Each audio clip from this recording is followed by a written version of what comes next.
Hi guys, we're here in my kitchen because I want you to learn how to cook squash and sweet potatoes. Sweet potatoes, right? This is a butternut squash. This is a small one. These are delicious. Jasper is typing. That's my son there. He's doing some homework. And he's using an old-timey typewriter. So that's what that sound is. This is a Hubbard squash. I'm going to have to scoop out these seeds. And I'm going to cut this up. Some of these sweet potatoes we're going to do whole. And we're going to brush some oil on them, salt and pepper, and stick them in the toaster oven over there.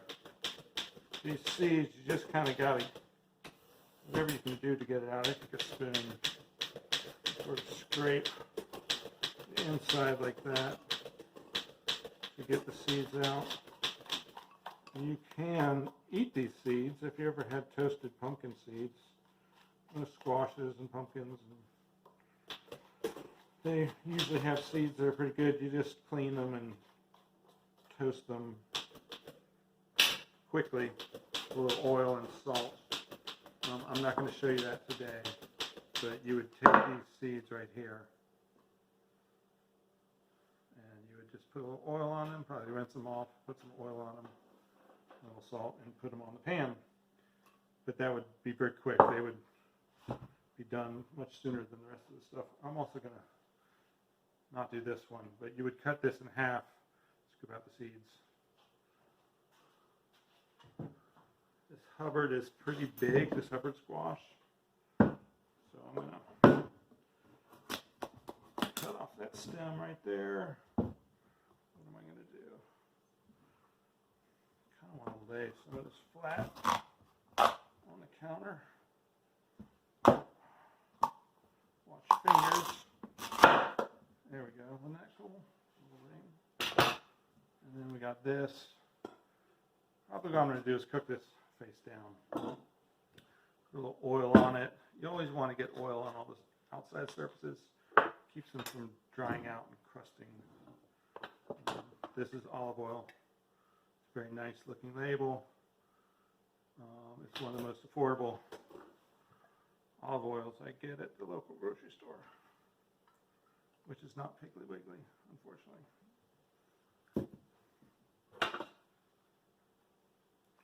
So this is my oil brush. You don't have to have one of these. You can use your fingers or whatever you want. Just dabble some oil on there. Lay that face down. Same with this one. I'm not oiling this skin because that'll probably, well, Jasper said that was pretty good. You could eat it. So maybe I will.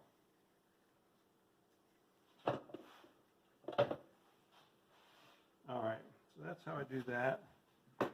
Sweet potatoes, same idea. These have been washed off. I like rinsing them. Again,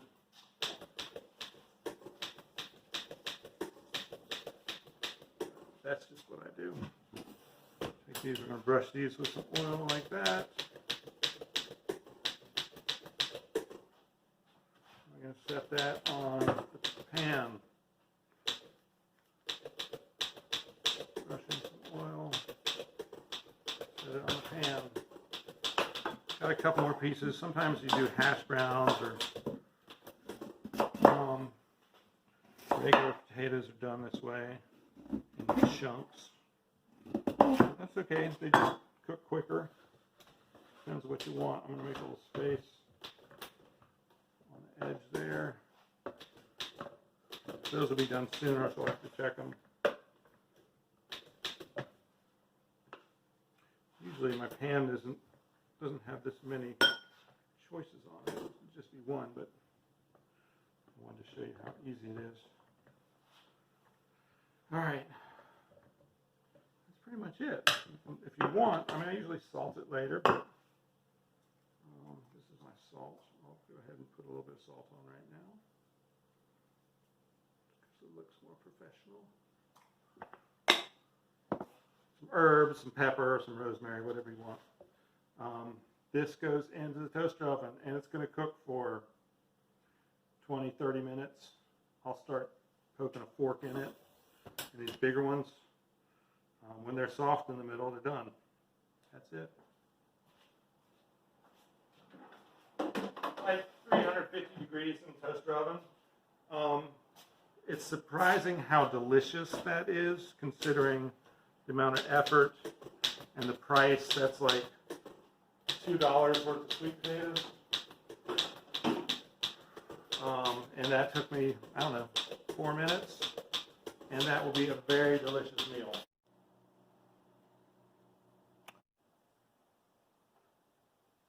All right, folks, we gotta see if this thing's ready.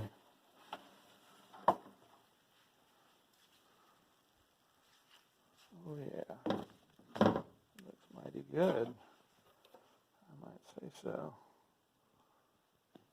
Oh yeah, that fork just disappeared down into there. That's done.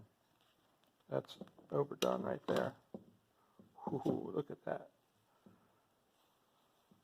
A little butter and salt on that. Delish.